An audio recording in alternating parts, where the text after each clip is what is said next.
Hi, this is lesson number 19. We're talking about acids and bases.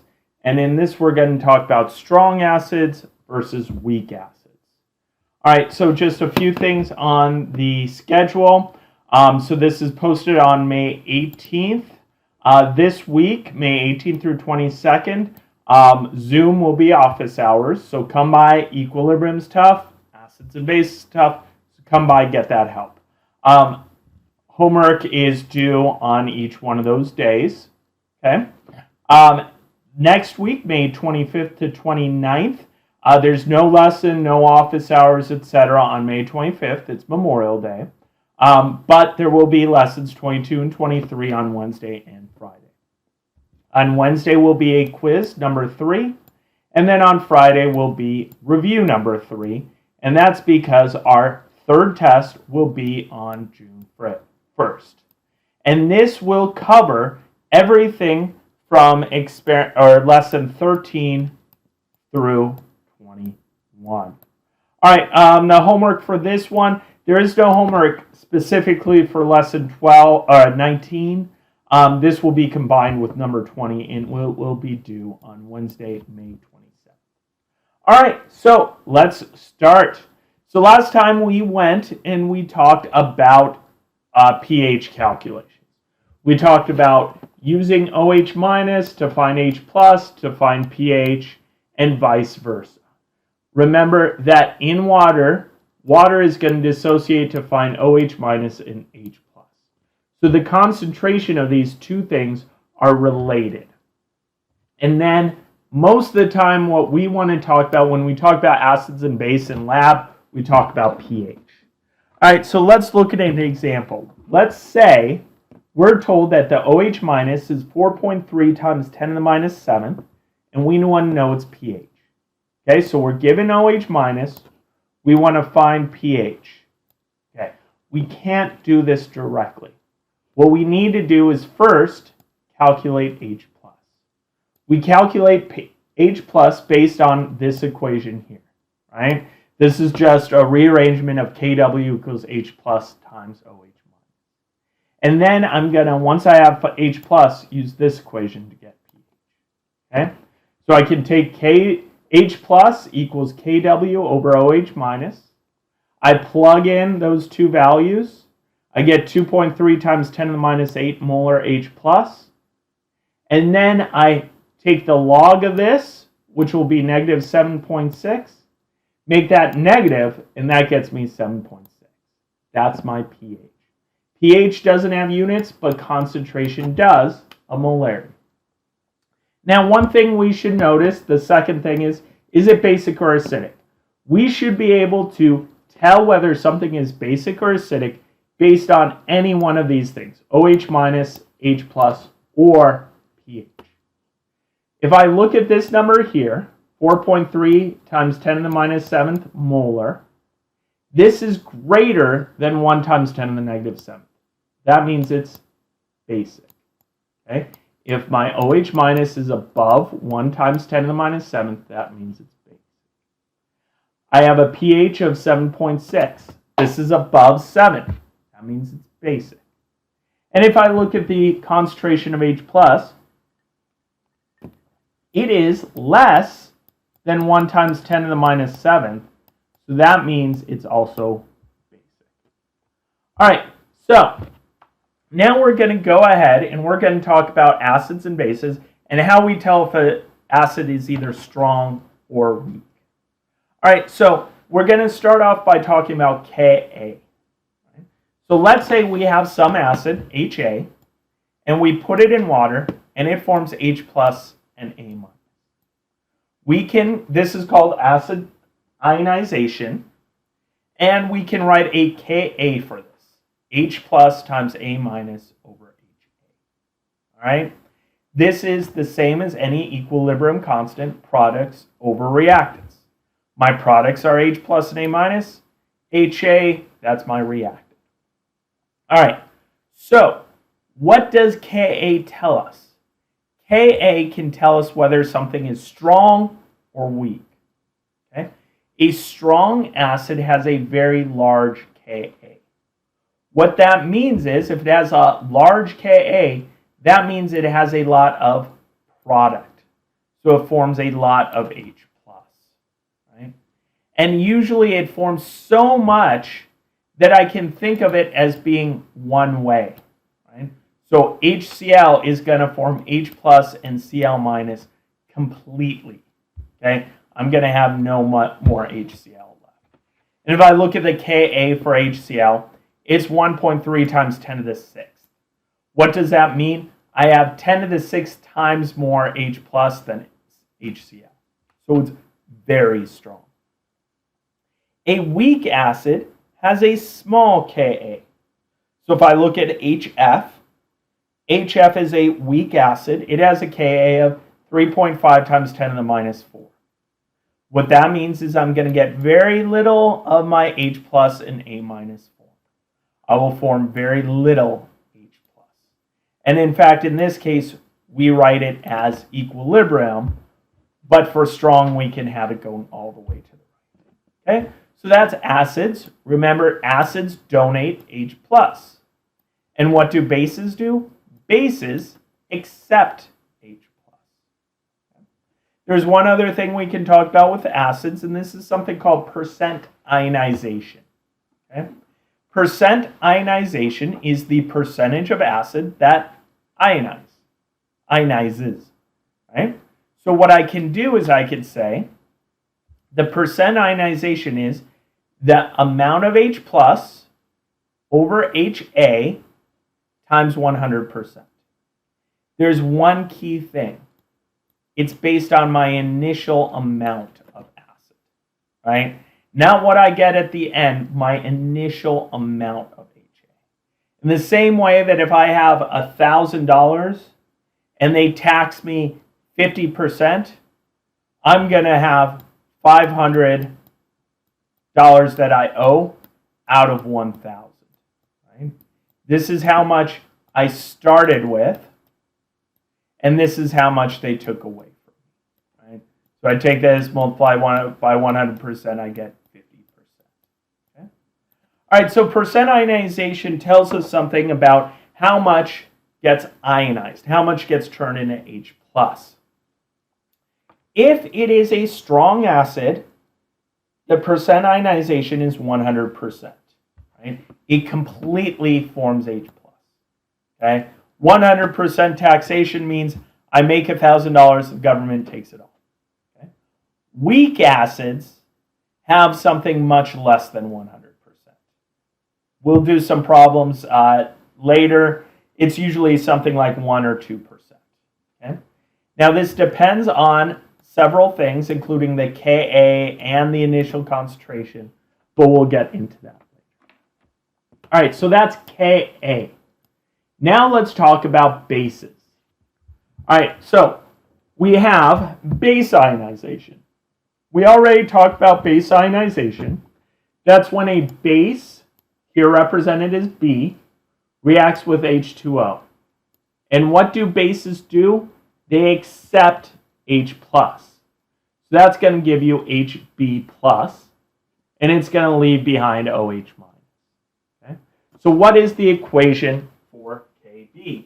Let's do it on the board. All right, so here's my equation. And so if I want to know Kb, where that B stands for base, okay, it's going to be products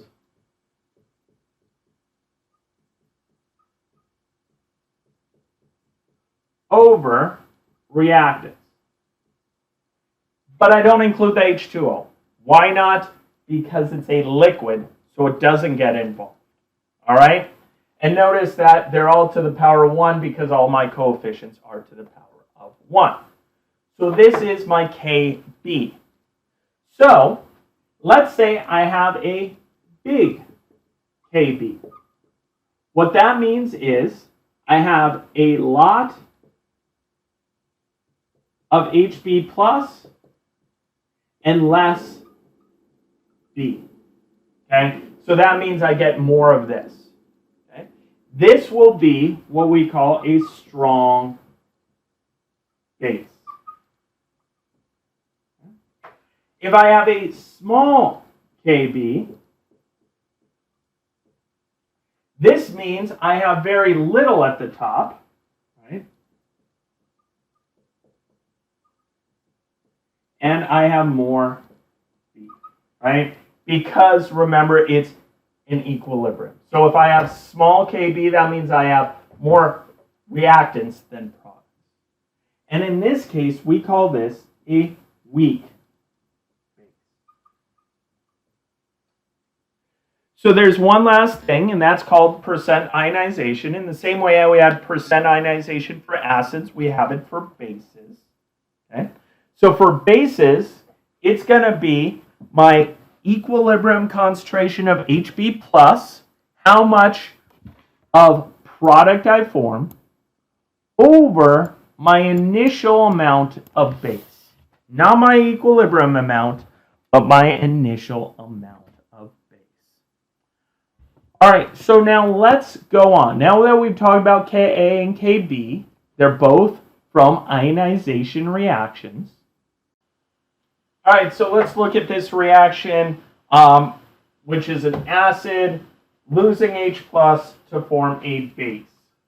All right, now, if I look at this reaction, let's go ahead and just think about the Ka for my acid and then the Kb that's going to be for my conjugate base. All right, so for my acid, I have HCl going to form H plus, HCl going to form H plus Cl minus. That means my Ka for this is going to be H plus times Cl minus over HCl. All right, now that I should mention one thing. Remember that this is actually reacting with water, and this is actually H3O plus. Okay, but for simplicity, we leave that off often. All right, now for my base,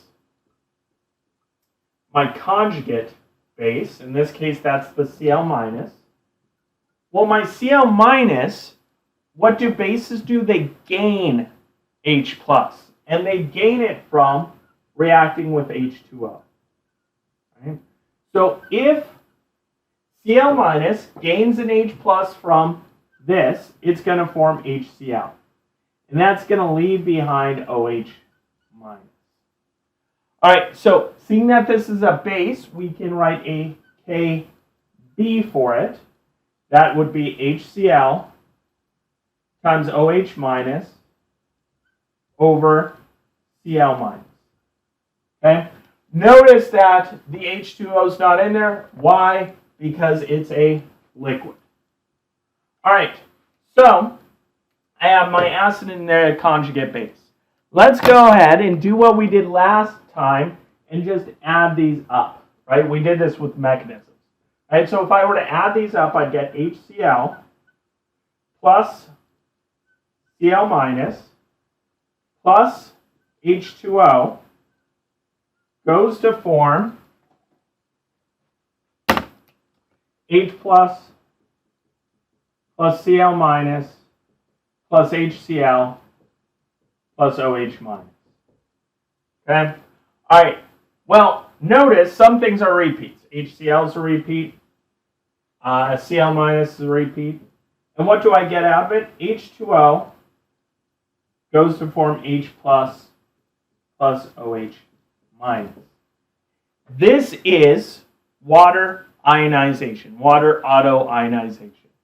So this is Kw. Now, what does this mean? This means if I take an acid ionization and a base ionization and I get them together, I get water ionization. Right? And from this, I can get that Kw equals Ka times Kb. Right? This is true for any acid and its conjugate base. Or it turns out for any base and its conjugate acid. Okay? We can link these two together. All right? We start off by showing the Ka and Kb for both those. We add them up, right? And we end up with our water ionization.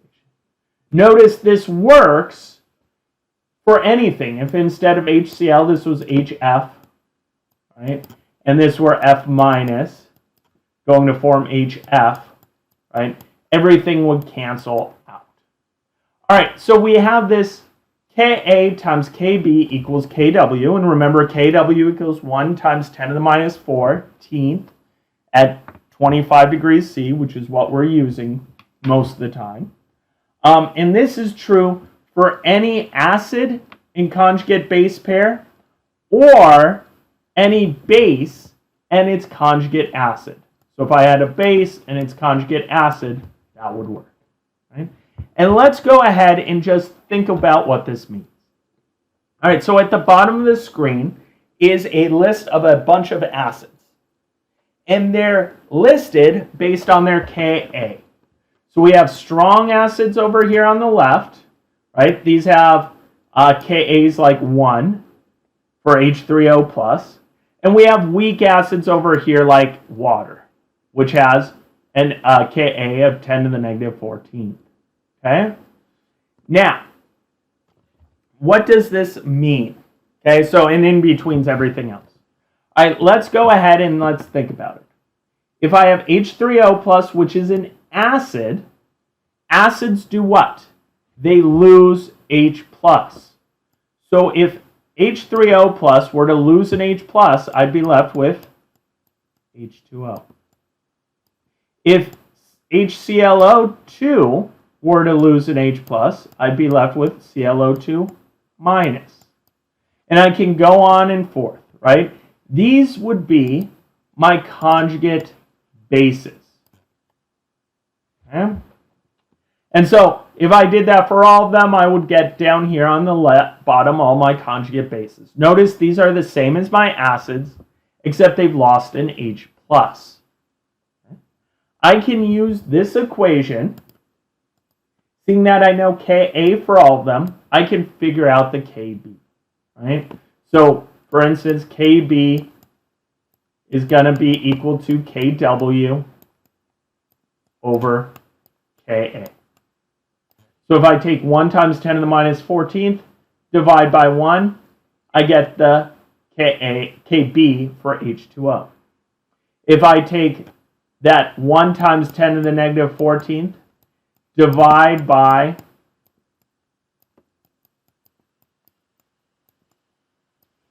10 to the negative 2, I get 1 times 10 to the negative 12. Right? So I can do that for all of them. And notice what happens. My strong acids produce things with very small Kb's. These are weak bases. My weak acids over here, they produce things with big Kb's. These are strong bases. So strong acids produce weak bases. Weak acids produce strong bases. And vice versa. Right? A strong base will produce a weak acid. Okay? All right.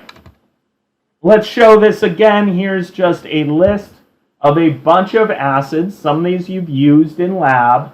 Sulfuric acid. We use hydrochloric acid. They call it hydrogen chloride, but that's hydrochloric acid. These are ones that we would call strong acids. Okay? We then have weak acids. These are things like hydrogen fluoride or hydrofluoric acid and acetic acid. Okay?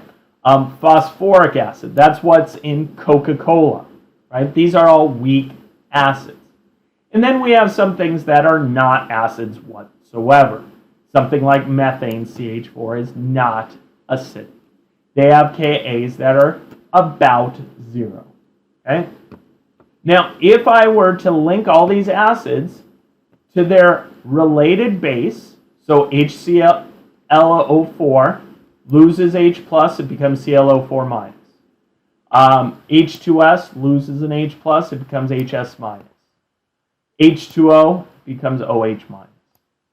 These bases, I have my strong acids produce things that are so weak we don't even think of them as being non-bases. My weak acids and weak bases are related, and then my non-acids are related to strong bases. Okay? All right, so I can link together an acid and its conjugate base, or vice versa. Let's do this in practice. Let's say we have this problem where we want to know what is the Ka for HNO2 if we know the Kb for NO2 minus. All right, so what do we have to do?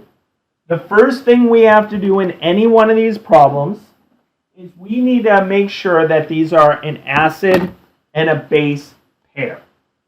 So HNO2, okay? If HNO2 is an acid, what's its conjugate base going to be? I take away a hydrogen, and I'm left with NO2. And because I'm taking away something that's positive, I'm going to be left with a negative. All right, so I have my acid and my conjugate base. These two are a pair. All right, so if I were to tell you that Kb for this is 2.17 times 10 to the negative 11, okay, remember K's don't have units, and I want to know Ka, I can do Ka times Kb equals Kw. Rearranging this becomes Ka equals Kw over Kb. Okay. That's 1 times 10 to the negative 14 over 2.17 times 10 to the negative 11. Okay. And I can get an answer of 4.6. Okay. Actually, there should be 3 sig figs because I started off with 3 sig figs.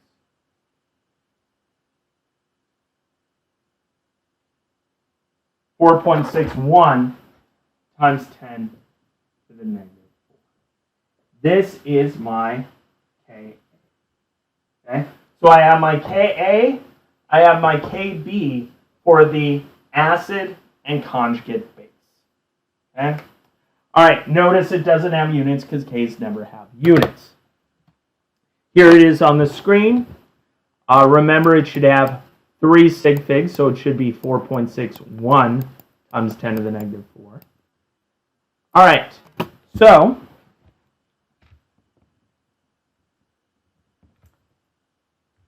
let's say we had another problem where we're asked what is the Ka for HCl based on the Kb for NO2 minus. Well, are HCl and NO2 minus related? HCl produces Cl minus, right? So HCl and NO2 minus aren't related. So we don't know the value, right? We need to make sure they're a conjugate acid, or an acid and conjugate base pair, or a base and conjugate acid, right? So just because you're given a Ka or your Kb and you want to find Ka doesn't mean you can get it. They need to be a pair. Okay, let's put this to use in video problem 19a.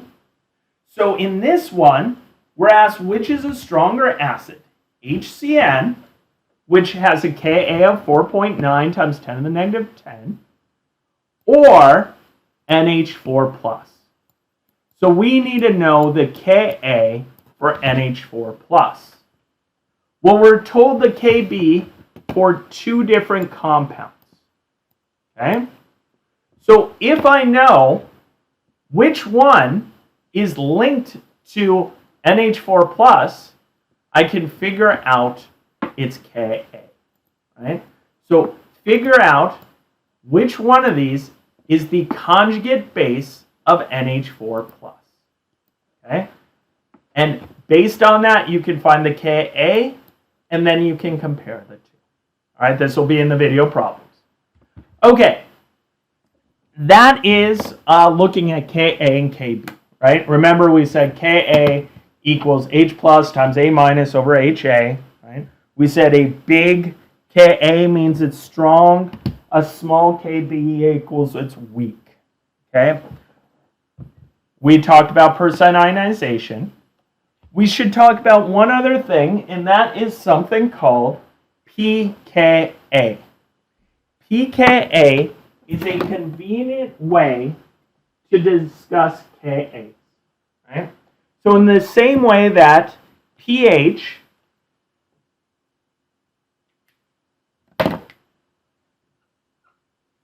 running out of markers. I need to go in, grab some more. pH equals negative log of H plus. Well, we can say pKa equals the negative log of Ka.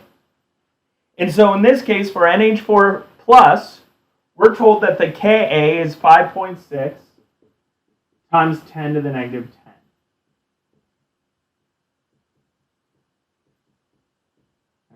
So I can just plug that in here, and I can get my answer. All right, so the log of 5.6 times 10 to the negative 10 is negative 9.25.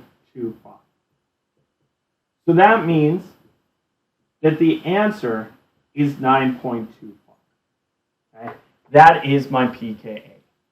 Now, why do I want to use pKa? Well, I'd like to use pKa, and we do this often, because notice Ka is a really annoying number. 5.6 times 10 to the negative 10, right? Whereas pKa is a number that I can use easier, right? And in fact, once we get in a couple weeks and talk about what happens when acids and bases come together, right, then using pKa will be very important. All right. In the same way that we said pKa, which is negative log Ka, we can say the same thing for pKb, which is the negative log of Kb. So if I know the Kb for something, such as NH3, I can use that to find pKb. That's video problem 19b. All right. That is it for lesson 19. Lesson 19 was all about acid and base strength. And we do this by looking at Ka and Kb. The bigger the Ka, the stronger it is. The bigger the Kb, the stronger the base it is. Okay? We have percent ionization, and then we also have pKa and pKb. One thing with percent ionization, remember, strong acids dissociates completely, so it's 100%. Strong bases, also 100%. Weak, we'll show some examples next time, or next week, or no, next time we'll get to it. They're typically, in the 1 to maybe 5% range, okay? Strong, totally dissociated. Weak, very small. Okay? And then we talked about Ka times Kb equals Kw.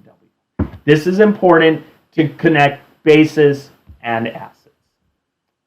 All right, so that's lesson number 19. Remember, there's no specific homework for this because of Memorial Day, but homework number 19 and 20 will be grouped together, and they'll be on sapling due Wednesday, May 27th. All right, next week, May 25th through 29th, remember, we're building up to our test number 3, which is on June 1st. So get started early. As soon as you see this, try to ramp up, get everything done. That way you can use the office hours, SI, and tutoring as best you can. All right? Bye-bye.